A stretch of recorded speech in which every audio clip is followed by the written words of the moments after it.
saio. Isso. E deixa... Tá bom. Deixa eu pegar só minha copinha aqui, rapidinho. Só esses números.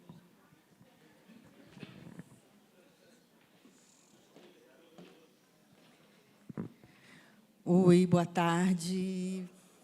Obrigada a todos por permanecerem aqui. Tem uma turma que estava na outra mesa pedindo autógrafo, mas vai entrar, mas aconselharam a gente a começar para não ficar prolongando a sequência de atrasos. Então, vamos começar. Numa mesa que eu estava comentando ali fora com os autores, que surgiu de uma forma muito espontânea e acabou... Enfim, espera-se que funcione bem, porque são dois autores que trabalham em territórios aparentemente muito distintos, mas eu acho que a gente vai encontrar pontos semelhantes. Enfim, ele é um autor que tem mais de 20 anos de carreira, premiado, mais de 20 títulos e pelo menos 1.200.000 a 300.000 exemplares vendidos, o que é um número imenso para o Brasil, e concentrados, assim, títulos que se concentram nas chamadas narrativas de terror, suspense, mistério, né, distopias, fantasias. Então, e estava contando para a gente que vai fazer um livro sobre a Lilith, quer dizer, inspirado na mitologia. Então, um autor para quem nada do sobrenatural, digamos, né, parece estranho, né? Enquanto ela, que é uma roteirista, escritora do Rio, ela vem se aperfeiçoando, de alguma maneira, se amadurecendo em torno do tema, abraçou o amor, assim como tema de seus livros. Ela, inclusive, tem um laboratório no Rio disputado, quer dizer, não sei se ele é online, então, portanto, não é apenas no Rio, que seria Escrever o Amor, laboratórios práticos de escrita em que os exercícios, enfim, exercícios e referências giram sobre o tema. Então, acho que vai ser uma conversa muito rica, né, inusitada, e, para esse encontro, então, eu chamo a Paula Gicovati e o André Bianco, e peço uma salva de palmas para eles.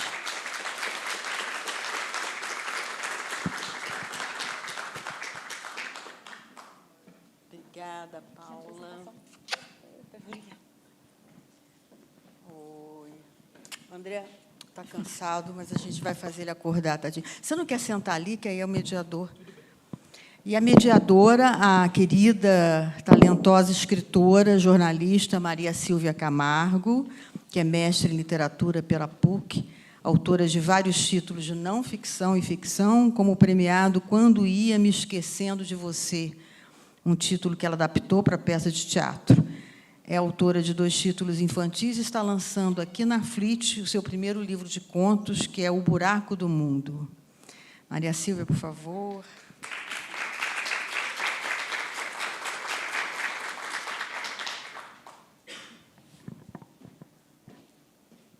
Obrigada. Obrigada, querida.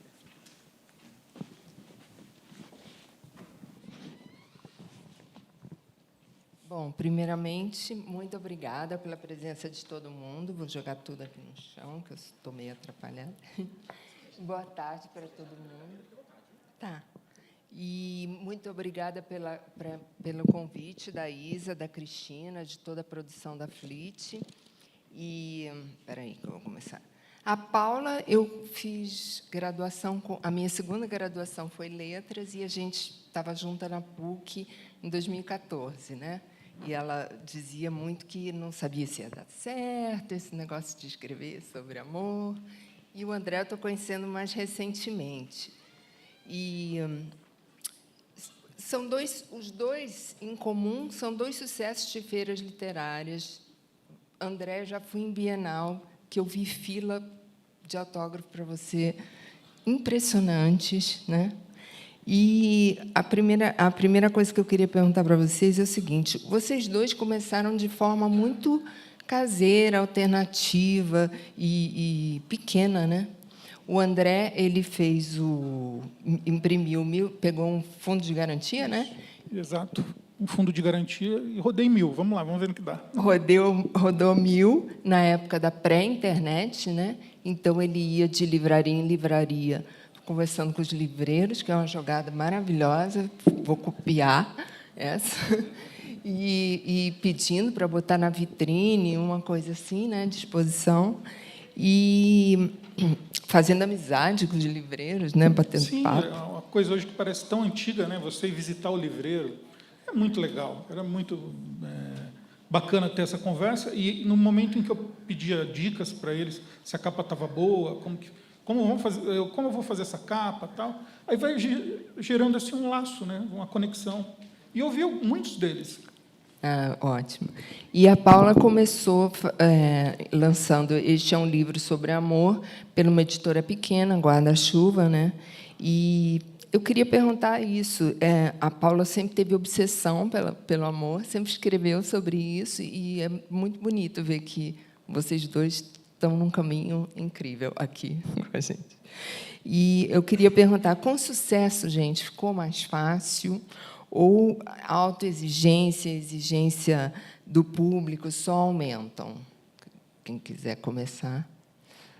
Para mim, nunca é fácil, né? Eu falo para muitos escritores que me procuram, né? Eu tenho uma newsletter para escritores, que é hardcover, ponto digital. E eu sempre digo a eles, né, que cada livro que vem, eu vou com toda a minha insegurança do mundo para cima disso daí.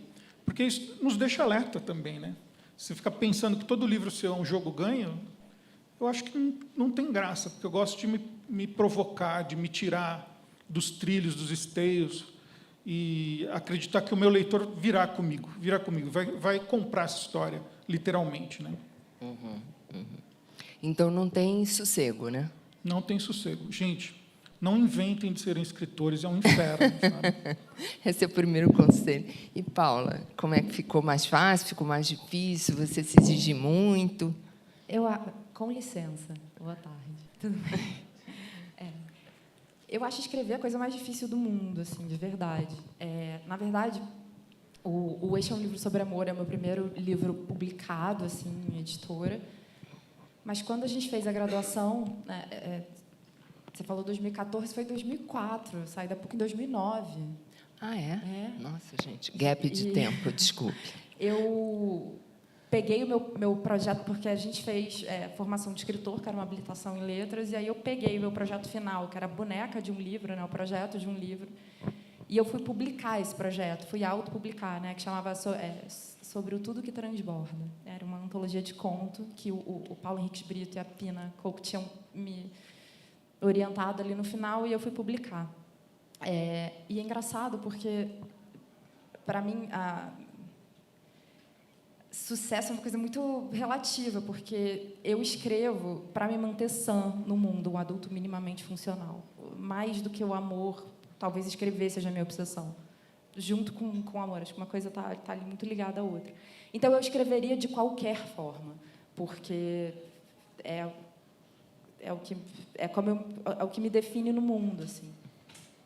Mas ser convidada para uma feira literária, poder falar do meu ofício, conseguir publicar hoje mais fácil, né, de ter uma editora curiosa no meu trabalho, isso é um sinal de que, sei lá, a adolescente que escrevia lá no chão de carpete de Campos de Goytacazes em blog, eu comecei super artesanal, eu sou, né, uma autora dos anos 2000 ali, que lia muito blog e começou a escrever em blog, para mim é uma coisa do tipo, que bom que a gente insistiu nisso aqui, assim. Que nem quando eu escrevia em blog e tinha alguém que comentava, eu falava, não estou sozinha, tem alguém do outro lado da linha. O leitor, para mim, é esse oposto de solidão, assim.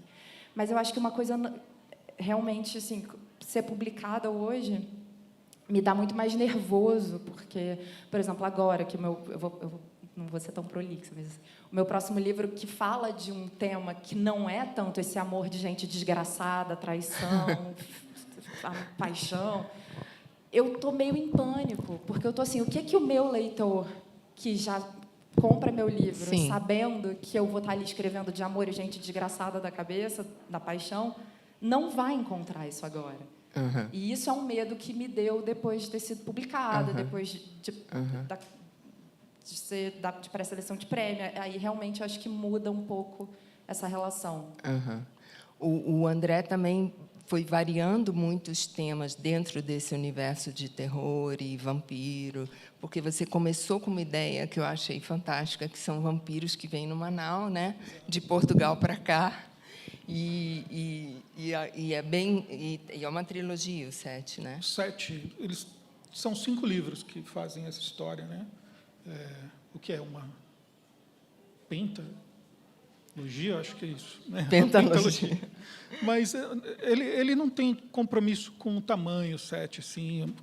Foi meu primeiro livro a ser escrito, né? E a gente está naquele momento muito inicial de você achar que você é um pilantra, um falsário. Quem disse que você é escritor, né? Uhum. A gente está nesse lugar ainda, quando a gente está escrevendo os primeiros originais, os primeiros livros, manda para as editoras, nenhuma quer. E eu querendo assim, não, vou pegar esse lugar do terror aqui na literatura nacional, porque não tem um autor, um escritor, uma escritora de terror. Na verdade, tinha um monte, mas não tinha publicado, reconhecido, na época, mainstream. muito menos, né? Muito só os menos. Estrangeiros faziam sucesso, né? Quase que. Só. E aí me pego nessa, de meu primeiro livro ser publicado, fez 25 aninhos ele, ser publicado sobre 7 vampiros que estão no Brasil para destruir tudo que vieram de uma caravela naufragada. Podia virar piada na hora, assim. 7 vampiros portugueses entraram num bar e, tipo, cara, os primeiros e-mails que eu recebia, eu ficava ali arrasado, porque as pessoas falavam: eu ri muito com o seu livro. Achei incrível aquele vampiro que congela tudo, muito engraçado. Eu falei: meu Deus, o que eu fiz de errado? Mas foram amando aqueles personagens. Os personagens sempre salvam a gente, né? Um barato. Agora, os livros de vocês são muito diferentes, né, na linguagem. Vocês poderiam até dizer, aí, depois eu vou querer que o André fale, que o tema comum, talvez, vocês forçando uma barra, seria o amor, porque... não sei. Mas a Paula, ela fala subjetivamente do amor, inconstante, fluido, de um amor mais assim dos 2000 para cá, né? E eu acho assim, no primeiro livro dela, esse livro sobre amor, tem uma personagem. E no segundo, acho que são 4, que é o Notas sobre Impermanência. E, no entanto, o André, só para citar um exemplo do caso Laura, que é um livro de 2010, né, que tem uma parte forte detetivesca, que eu li agora. Na página 50 do livro, eu já contei 8 personagens, 6 cenários e várias tramas. Uau! Assim, você já tinha hospital, delegacia de polícia, escritório de detetive particular. Sim. E aí eu fico pensando, os seus livros são verdadeiras sagas, tem 300 páginas, a da Paula tem 100, enfim. Mas como é que cada um faz a pesquisa para isso? Porque me parece que a Paula vai ver uma ilusão. Ela vive e ela pensa sobre, né? E você tem 8 pesquisadores te esperando para te ajudar? Não, agora com ChatGPT, DeepSeek, até que às vezes acontece. Eu estou usando muito essas ferramentas novas para pesquisa, justamente. Pesquisa é maravilhoso. Quer começar essa, Paula? Vamos lá. Acho que a minha resposta é mais minimalista nesse sentido, porque é engraçado que eu estava conversando com uma amiga agora que quer começar a escrever, e ela falou: como é que é o teu processo de pesquisa? E eu falei: cara, não que seja autoficção, mas realmente eu vivo, eu escuto história, eu quase sou presa às vezes, né? Porque eu entro em lugar, eu entrei numa família pouco tempo atrás, atravessei a rua e entrei numa conversa, a mãe falou assim: com licença, eu vou entrando na vida das pessoas sem perceber, porque eu me alimento da rua, das relações, então realmente eu penso sobre. Então eu não fiz uma grande pesquisa no Nota sobre Impermanência, porque o capítulo que você passa em Barcelona eu escrevi lá, então eu tive muita facilidade de estar na rua, né, anotando o nome dos lugares, então assim foi uma pesquisa mais no local. Só que agora, nesse livro novo, eu estava escrevendo uma personagem que ela entra num processo de demência. E aí eu tive que pesquisar. Certo. E aí eu falei com minha psiquiatra, precisei entender, para ficar verossímil, né, num livro que tem ali um tempo contado, como que eu conseguia fazer essa personagem, essa saúde, ir degringolando de forma factível, né? Quais são os testes que se faz, quais são os primeiros sinais, qual é a rapidez desse processo, porque eu também não posso ser... tem uma responsabilidade ali, né, com a história, com o leitor, principalmente. Então, foi a primeira vez que eu fiz pesquisa. Porque, como eu estou escrevendo muito sobre as relações, eu estou muito mais acessando um arquivo de sentimentos meus ou das histórias que eu capto dos meus amigos na rua, do que, de fato, né, esse processo que eu acho que o André precisa ter, né? Porque, assim, antes do ChatGPT, como que você fazia para ver a linguagem de uma delegacia de polícia ou um hospital? Você ia nos lugares? Como que era? Já cheguei aí quase ser preso também, porque o delegado queria saber que história é essa. Você quer contar o quê aqui? Ele achou que eu estava ali. E acontece uma coisa, neste dia, na sala do delegado, acontece uma coisa que aí vai para... Não, André, mentira, isso é de cinema, onde você viu, ele inventou. Eu lá, conversando com o delegado, finalmente, quando ele começou a responder umas coisas ali, entra uma escrivã, fala, está tocando. O que eu faço? Era o celular de um foragido que eles tinham conseguido recolher na cena do crime ali, e se viola aquilo, pode dar a maior cagada da vida. Claro. Né? Mas o delegado falou, abre, porque daí descobriram onde o cara tinha se escondido. Que maravilha. Não parou aí. Quem estava ligando? Quem estava ligando era a gerente, em Paraty, a gerente de um restaurante, algo assim. Não, de um restaurante com lan house, isso. Ele tinha ido numa lan house para ver como estavam as notícias, se ele podia voltar para casa, né? E ele desmaiou, ele teve um mal súbito ali. No que chama o SAMU, já vê que ele é um procurado. Eles ligam para a delegacia, tentam conseguir falar. Que loucura, André. Que loucura, gente. E se você escreve isso, vão falar que... Não, forçou, forçou. Isso que eu não faço pesquisa também, porque a vida fornece esse tipo de material. Claro. Mas eu falo muito disso também com quem procura orientação. Não tem nada melhor que a rua, gente. Andar nas quebradas, andar por conhecer aí. saber o que o povo está querendo ouvir e escutar, né? Nós, escritores, temos uma dificuldade, às vezes, de parar, ficar bem quietinho e escutar. Porque, como ferve tanto a mente, não sei a Paula como, mas fica lá. Aí você fala, calma, para tudo, relaxa. É isso que eu ia também acrescentando. Paula, pode-se escrever um livro autêntico sobre amor e sem ter vivido grandes amores? Eu acho que uma coisa sobre amor é que ou você viveu um amor, ou você está vivendo um amor, ou você quer, ou no momento você está evitando, mas é impossível ser indiferente ao tema. Acho que você tem algum pensamento sobre o assunto, né?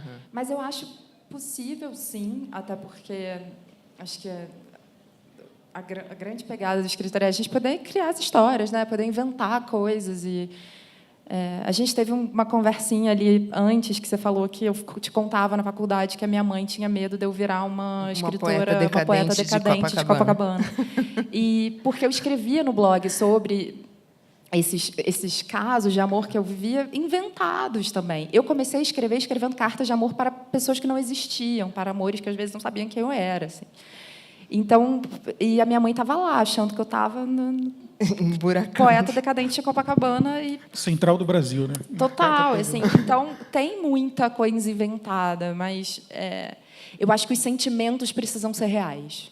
Você precisa ter sentido. Tanto que Nota sobre Impermanência, né, que é a história da Lia, que é uma amante. Eu sempre falo, do ponto de vista da amante, mas ela ser amante ali é puro detalhe. Para mim, é um livro sobre a paixão por estar apaixonada, sobre desejar alguém que não pode ser seu. Então, mesmo que eu não tenha tido um caso com um cara casado, eu sei o que é desejar uma pessoa que não podia ser minha. Eu sei o que é amar platonicamente.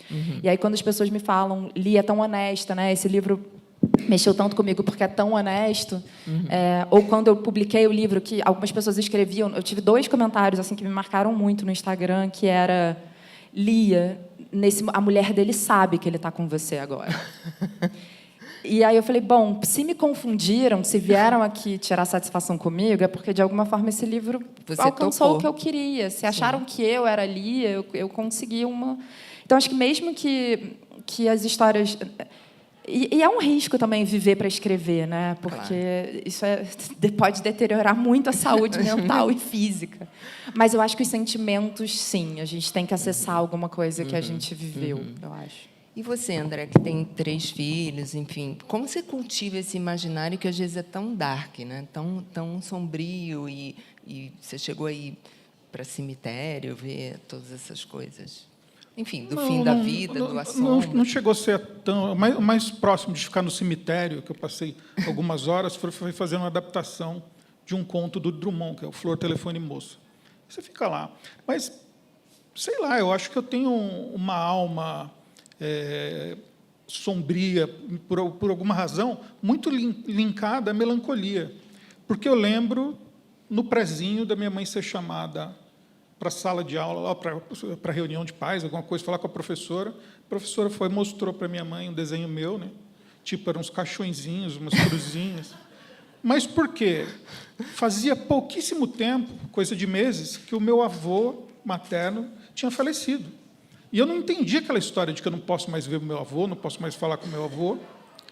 E isso ficou muito marcado em mim. Então, todos os meus livros depois, acho que essa marca foi na alma, sabe? Não foi só na carne, assim, porque todas as minhas histórias eu venho recontar o que é você poder transcender essa coisa intransponível, que é o fim, que é a morte. Então, os meus livros são de fim de mundo, os meus livros são de fim de vida, os meus livros são do fim de tudo, qualquer coisa.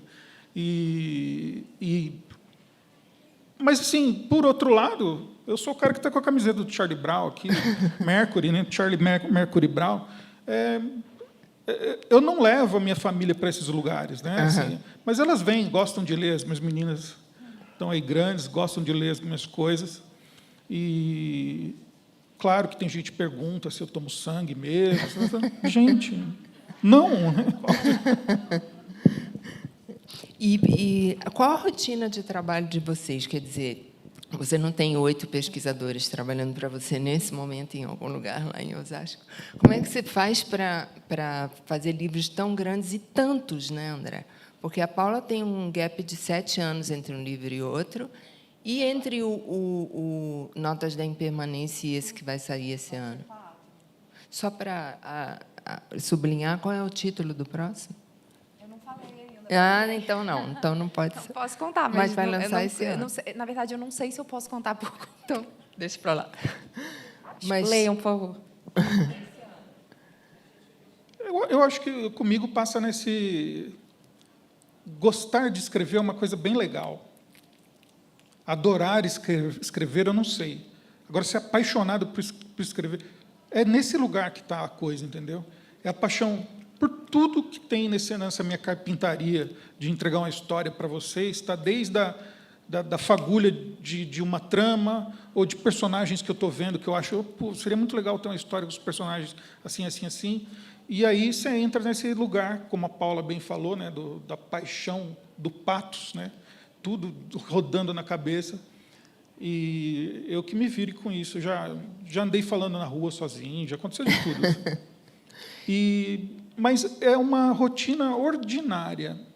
Meu melhor momento para escrever é de manhã, quando a vida não chegou ainda para encher o saco, né, com boleto, com IPTU, com as outras coisas. Então, de manhãzinha, eu levanto e tenho o meu ritualzinho, faço um cafezinho ali e começo a escrever. Os livros não ficam prontos sozinhos.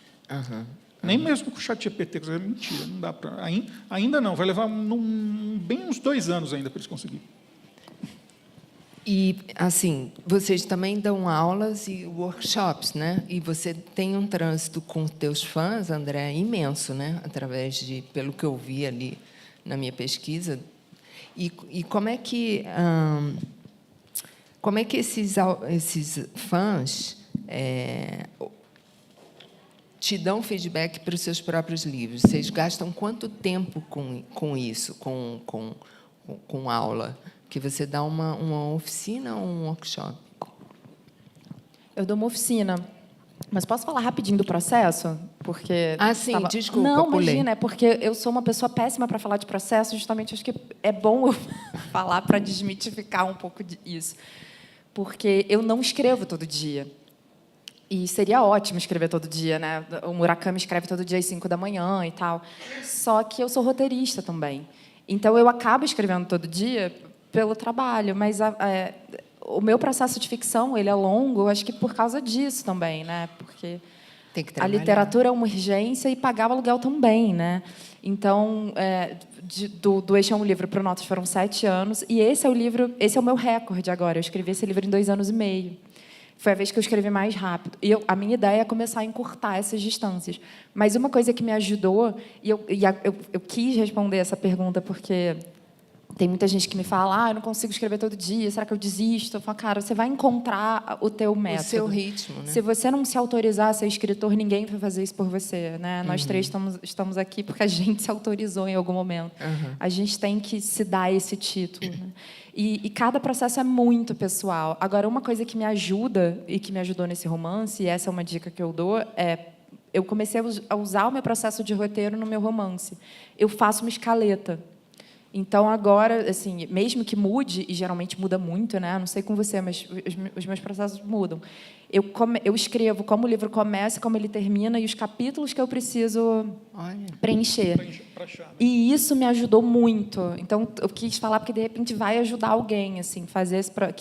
seria uma escaleta de um filme, eu usei isso no romance. Então, às vezes, eu ficava 2 semanas sem abrir o livro, mas, quando eu abria, eu sabia para onde eu tinha que voltar.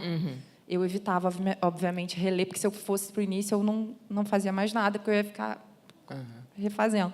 Mas isso é uma dica de processo que eu queria dar. Que você adquiriu, né? Mas teus fãs, tuas pessoas com quem você lida, até que ponto te ajudam e nessa construção imensa que você tem de tantos livros? É uma coisa doida, porque quando eu comecei a escrever, publicar de forma independente, eu não pensava nessa coisa do leitor, sabe? Tipo assim, mas o leitor é uma coisa, tem uma vibração muito doida aí, porque eles são seus fãs, se tornam seus fãs. E isso é interessantíssimo. Eu já tenho, graças aos 25 anos de carreira, né, me entregando aqui, 3 gerações que vêm para as noites de autógrafo. Sério, o pai, o filho e o neto já ali, e todos começando a ler as coisas do André Bianco. Ainda tem conexão com essas pessoas, porque, por mais sombria que sejam as histórias, são vividas por pessoas assim, quase que materiais. A minha luta é essa, para pegar essa coisa flutuante, efervescente que está passando e conseguir sublimar ali em uma palavra, próxima palavra, próxima palavra, próxima palavra. Você vai montando os parágrafos, vai montando os capítulos e aí, de repente, o livro está ali. E eles participam, né? Eles gostam muito de opinar, gostam muito de... Então, eu converso na medida do possível. Eu tenho até um WhatsApp, né, para os leitores. Aí, gente, @AndréVianco, tá bom? Lá no link da bio tem o WhatsApp do Bianco. Pergunte qualquer coisa, respondo quando puder. E hoje, por conta das redes sociais, essas coisas, eu tive que reaprender o meu caminho com os leitores, sem brincadeira, porque a velocidade que tudo isso muda e vai mudando cada vez mais, né? Esse contato do leitor com a rede social já bateu, a onda já subiu, já está batendo no meu gramado lá, que é os livros mais curtos. As editoras querem livros mais curtos, cada vez mais curtos, porque o leitor não está muito tempo para dar atenção para o escritor, não. Ele quer ler uma coisa, quer ler outra, quer assistir Netflix até 4 horas da manhã, quer ver outra coisa, sai correndo às 6 horas da manhã, dá comida para o cachorro, volta. E aí, cara, você tem que... eu acho que esse lugar de pegar o livro, sentar, ler, está ficando caro esse lugar. Nossa, difícil, né? Mas eu perguntei essa coisa dos alunos ou das pessoas interessadas no seu trabalho, porque, como autora também, eu acho que a idade só ajuda ao escritor, né? É uma profissão que fica mais velho, melhora, porque você, justamente, aprende a planejar. E eu acho que o grande pulo é aquilo que a gente aprendeu na formação de escritor da PUC-Rio, que tem na PUC Rio Grande do Sul, que é aquela coisa, você é um escritor mesmo que você não escreva.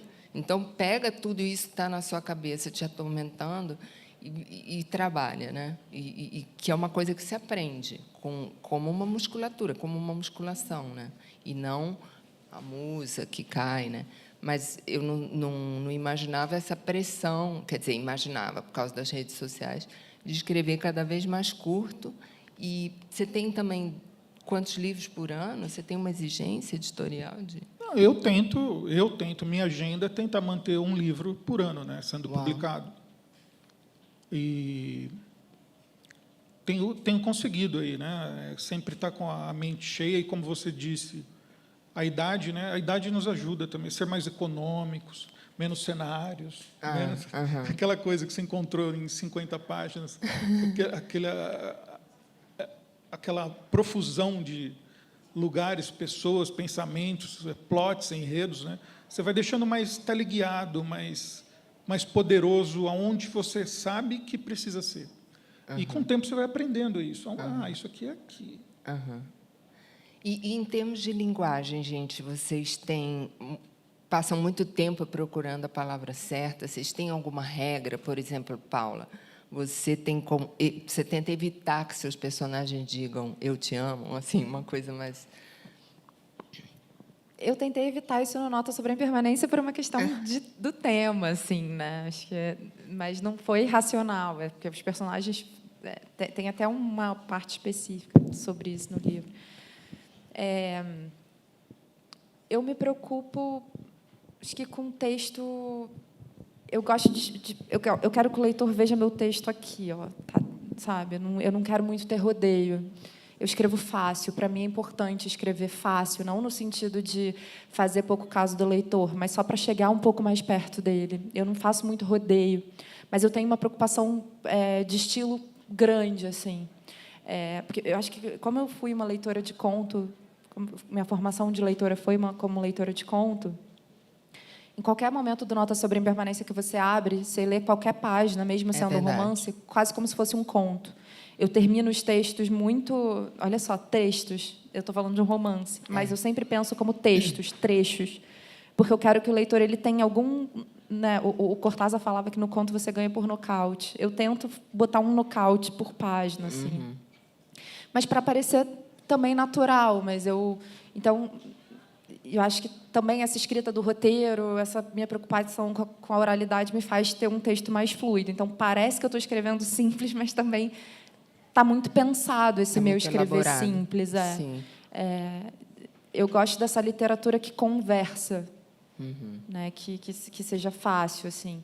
Mas é claro, né, eu tento fugir dos clichês, né? Tô escrevendo sobre amor, eu sempre penso quais são as imagens que eu posso usar para falar disso, né? Este é um livro sobre amor, que o título era praticamente um slogan, né? Tipo, é isso que você vai encontrar. É um livro que fala muito, né? Que tem muito baleia, né? Eu falo do polvo que tem 3 corações, que vive 6 meses, mas isso é coisa de quem tem coração demais. Então, eu estou sempre pensando em quais são as imagens que podem contar essa história de uma outra forma. E eu falo muito isso nas oficinas, né? Estamos aqui escrevendo sobre amor, mas tem que ter um cuidado para esse texto não virar só um e-mail para o seu ex-objeto de desejo, ou para o atual. Assim. A literatura, mesmo que seja extremamente pessoal, ela tem que ser universal, né? Mesmo que você esteja contando uma coisa muito íntima, você é bom que alcance as pessoas. Então, eu tenho esse cuidado, assim, e eu gosto de escritores que... Engraçado, eu sou leitora... Os meus autores são assim, eu sou leitora desse tipo de livro. Clarice falava, né, que escrever fácil é difícil. Sim, exatamente. Estava aqui esperando para te falar. A coisa mais difícil. E o Nota sobre a Impermanência, eles são fragmentos, assim, são textos curtos, que justamente você pode abrir pular. E tem uma pegada, não sei, Ana Cristina, César, né, que é a coisa que confessional parece que aconteceu com você, mas não é bem assim, né? Ana Cristina é meio a minha obsessão, né? É engraçado que no Este é um livro sobre amor, eu acho que tem Estou Bonita, que é um desperdício. Acho que eu estou sempre conversando com a Ana Cristina, de alguma forma, e a Ana Cristina fez letras na faculdade que a gente fez. Morreu em Copacabana. Então, quando eu fui morar no Rio, morar em Copacabana, fazer letras, eu fiquei meio assombrada, né? Aí eu conversava com uma professora nossa, a Heidrun, que tinha dado aula para ela. E eu fiquei meio obcecada demais por Ana Cristina. Engraçado que no Notas não era intencional, mas eu acho que, como eu sou, antes de qualquer coisa, uma leitora, e é por isso que eu acho estar num festival de literatura a coisa mais sagrada que existe, porque, né, ter esse contato, porque eu estou aqui, daqui a pouco, eu tenho 3 meses que eu vou assistir hoje como leitora. Isso, para mim, é a coisa mais mágica que existe. Isso aqui é um milagre. Então, eu acho que, de alguma forma, eu estou contaminada por ela, porque eu estou contaminada pelos meus autores, Claro, né, o tempo todo. claro. Mas esse de agora, novo, eu já acho que eu deixei um pouquinho Ana Cristina, Caio Fernando, nunca deixar totalmente, mas eu acho que eu já estou num outro lugar. E isso me apavora também. Tá. Verdade. E, André, assim, no caso Laura, por exemplo, ele já abre com uma personagem melancólica sentada numa praça, não vou dar spoiler, aparentemente solitária. E eu achei que esse livro, eu também não li muito, não deu muito tempo para ler tudo, mas ele se relaciona muito com aquela faixa etária da transição da adolescência para a vida adulta, que rola aquela melancolia. Eu acho que todos os teus livros têm o seu público-alvo, essa faixa etária, tem essa figura melancólica, se repete? Eu não sei, eu acho que é faixa humana, sei lá, porque eu achei isso, que ia ter um público, uma faixa etária, porque é terror, vai ser jovem adulto, alguma coisa. Não, cara, vem todo mundo. Eu tenho leitores de 12 anos a 200 anos, os leitores vampiros. Né?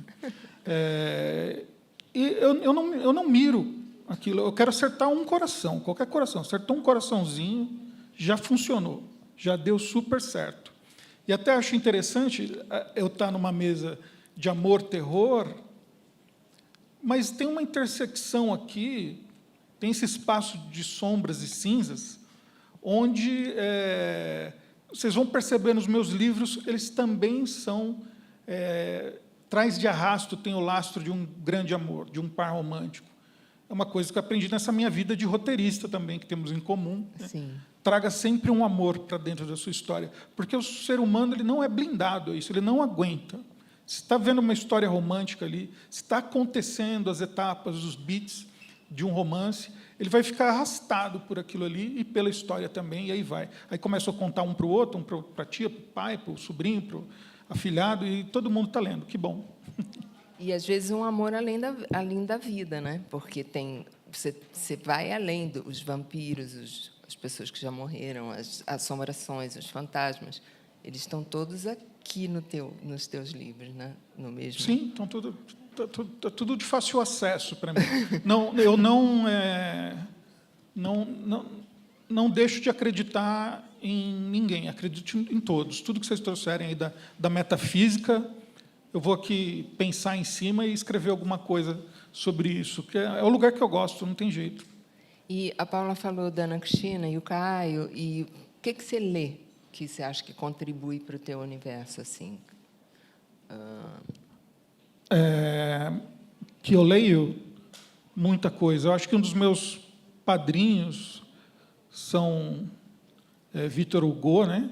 Stephen King também. Stephen King também. Já li demais.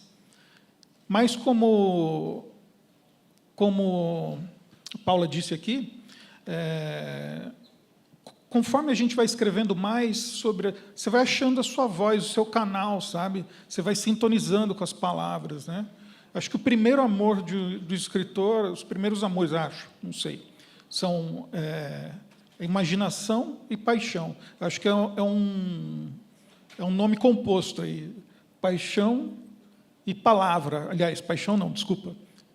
As coisas que nos carregam é isso. Imaginação, né? Uhum. E as palavras, isso. Uhum. Pronto. Uhum. E é isso.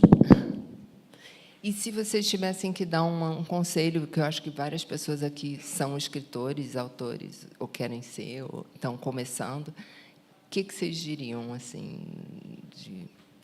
Eu diria, leia bastante. Não espere nada e leia bastante. Só escreva, só escreva. Eu acho que eu já dei, que é o Se Autoriza. não esperar essa validação, né, essa mão externa dizer agora você é escritor, porque isso não existe. Assim. Não é uma publicação que faz a gente ser escritor, é não saber viver de outra forma, é não conseguir não escrever. Então, eu acho que essa autorização é muito importante. E eu acho que esse escrever que o André falou, assim, sem esperar... É óbvio que sim, mirar, ter ambição, pensar numa publicação, correr atrás, né? Óbvio. Ser publicado é lindo, é incrível. Olha onde eu estou. Estou aqui hoje falando com vocês que eu fui publicado.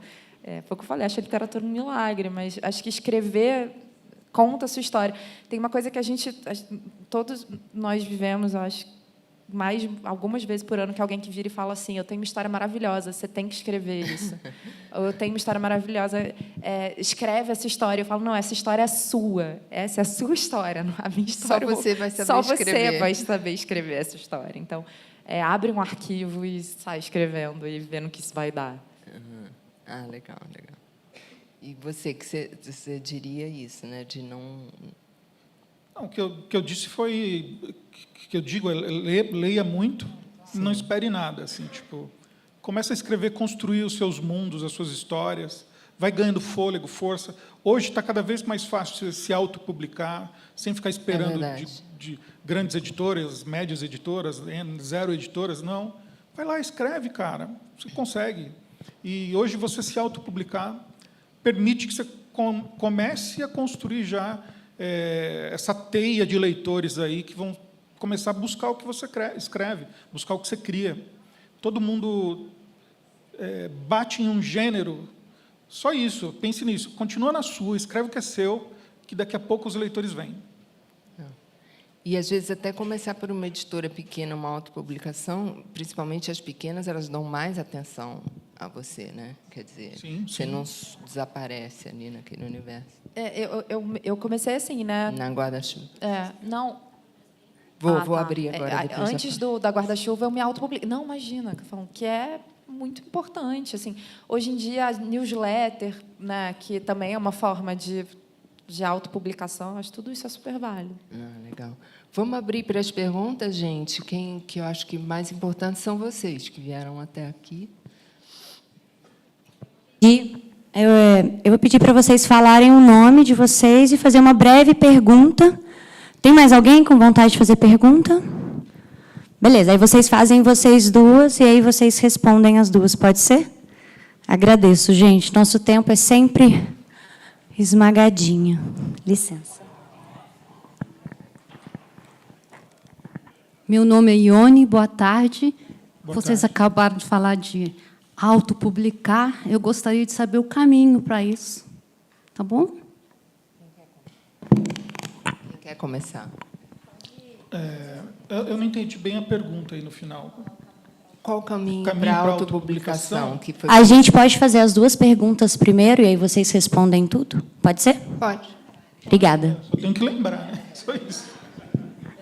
Boa tarde, meu nome é Catiane. Eu queria fazer a pergunta mais diretamente para o André, porque eu li o livro dele na escola, estudei na Fundação Bradesco, e eu li o livro dele quando eu era adolescente, O Senhor da Chuva, e no meio da conversa você disse uma coisa quase respondendo o que eu já iria perguntar, que é sobre o público de hoje, né? Eles têm pedido livros menores, os adolescentes acho que não estão tendo mais esse hábito de ir para a biblioteca da escola, pegar os livros para ler.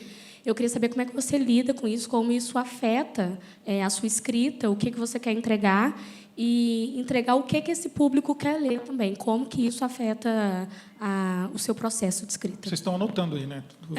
Eu vou tentar. O seu nome mesmo? Catiane. Catiane. Vamos primeiro com a Catiane, já vamos depois na sua pergunta.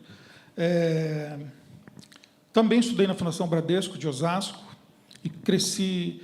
Tinha o dia de buscar livro na biblioteca, sexta-feira, sempre prestava na biblioteca. Os meus amigos caíam no chão, choravam. Eu ia, o único que ia feliz lá pegar livro, que eu adorava, já de pequeno, esse amor pela palavra. Agora, você falou como eu busco atingir o público, o leitor, é isso?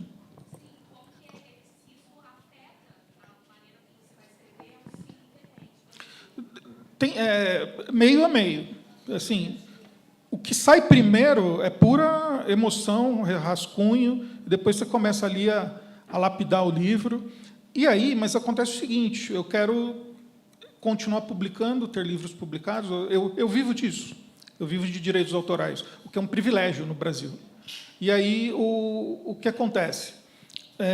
Eu tenho que estar atento, sim, ao que as editoras querem. Você não pode ser inimigo da editora. Na verdade, você é parceiro da editora, a editora deve ser sua parceira. Então, você tem certos briefings, eventualmente. É muito difícil em literatura. Agora, em roteiro de audiovisual, Paula aqui me corrigiu se eu errado, a gente é jagunço, é cangaceiro. Fala, ó, derruba aquelas goiabas lá, e você dá um tiro bem na goiaba, pau. Não fica mudando muito, não fica inventando. Agora, na literatura, eu busco, às vezes, fazer certas curvas para dentro do que a editora está pedindo. Eu tenho uma última encomenda potente, riscada, quase como de cangaceiro também. Foi 5 livros de 140 páginas. Caramba, Como assim? específico. Milimétrico o negócio, né? Mas se a gente não tem o exercício de sempre estar escrevendo, ter passado 25 anos escrevendo, você tem que ter a malícia de onde conseguir entregar a história e ainda está dentro do gênero que o leitor quer, o gênero que a editora quer publicar, a faixa etária que alguém falou que não sei o quê, você tenta estar ali. Mas tem aqueles livros que são seus filhotes, que ninguém mexe. Tipo assim, não vou mudar uma vírgula, desculpa. Você quer ler esse aí. Não vai tirar travessão, não vai pôr letra minúscula, vai ficar assim, como tal. E agora a pergunta, Ione, né? Que falou como se autopublicar, né? Quem quer começar? Você começou se autopublicando, André. Você começou se autopublicando. É isso Comecei. que ela quer saber, qual o caminho. Não tenha medo de não dar certo. E escreva, sabe? Esse negócio da publicação, sabe, é muito doido, porque, eventualmente, um escritor escreve uma obra, às vezes, e ele fica refém daquela obra para sempre. Não, continue escrevendo, continue escrevendo. Escreva contos. Hoje o mundo está muito interessado no conto, por causa da velocidade que a gente escreve. Aliás, a velocidade que o público consome. O escritor tem que ficar pensando nessas coisas? Não sei. Eu sei que eu sou um autor comercial. Eu escrevo para vender bem. Escrever fácil é difícil, como a Paula disse. Escrever fácil é difícil para caramba. Por quê? O que é isso que a gente está dizendo? Para entrar na cabeça do leitor, entendeu? Quanto menos fricção tiver, mas aí é o ajuste que você vai achar. Você vai achar o seu jeito de se conectar com o seu leitor. E aí publica na Amazon, lojas digitais. Hoje você já consegue, naquela época que eu lancei o 7, não dava para você publicar 15 livros, 15 volumes e ver o que ia acontecer. Não dava. Então, tinha que publicar 1000 livros. Então, hoje dá. Hoje é mais vocês do que eu. Vai lá, coloca o seu conto, publica a sua história. Cutuca essa gente aí. Tudo isso, mas outra dica que eu dou, assim, eu estava contando que, como eu sou uma autora ali dos anos 2000, dessa geração 2000, que comecei lendo os blogs, né? Eu estava lá em Campos, nos anos 2000, lendo Daniel Galera, Cuenca, Clara Verbuck. Essa geração me impactou muito ali nesse início, e eu tinha blog também. E acho que hoje em dia a gente está vivendo um fenômeno muito parecido com as newsletters, né?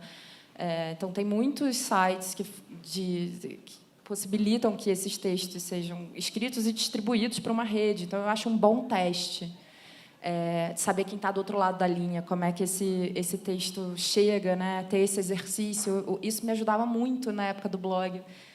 Então, eu acho que a newsletter é uma coisa muito interessante hoje para testar essa publicação. E, hoje em dia, tem, né, várias, até editoras, acho que específicas, né? Então, é muito mais possível entrar. Permanecer é outra história.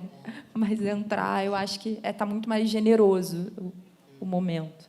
E também, Ione, não sei, oficinas de escrita criativa. Eu faço 3 por semana, existem 1000 online, não precisa sair de casa. E que você troca, e essas pessoas te dão caminhos e falam para outras, porque essa solidão também, eu não suporto tanto assim, tanta solidão assim. Né? Tem que ter uma troca. É uma ótima lembrança isso, não só porque a gente dá oficina também, mas porque eu também faço muita oficina. E você tem esse contato direto com as pessoas que estão escrevendo, né? Você tem um professor ali que está dando dicas, e acho que isso faz, inclusive, a pessoa que fala, eu tenho muita dificuldade de continuar escrevendo, entra numa oficina que você vai ter que parir um texto por semana, pelo menos, e isso vai fazer com que você... Tem uma amiga que falou, estou com 25 contos das oficinas que eu fiz. Eu falei, cara, isso é uma antologia. Quer publicar? Você já tem um negócio aí na mão. Então, a oficina é com certeza. também. Mais perguntas? Gente, poxa, tinha uma ali. Não? Eu peço que vocês conversem mais ali no lounge, nos próximos dias. Tá bem. Gente, muito obrigada. Obrigada, André, Paulo, uma alegria. Muito obrigada. Um momento mítico, pessoas falando sobre literatura. Exato, o milagre da literatura. Muito obrigado aí pelas orelhas de vocês aí, me aguentando falar. Mas eu sou apaixonado por escrever e não tem jeito. Eu gosto muito disso. Obrigado. Obrigada.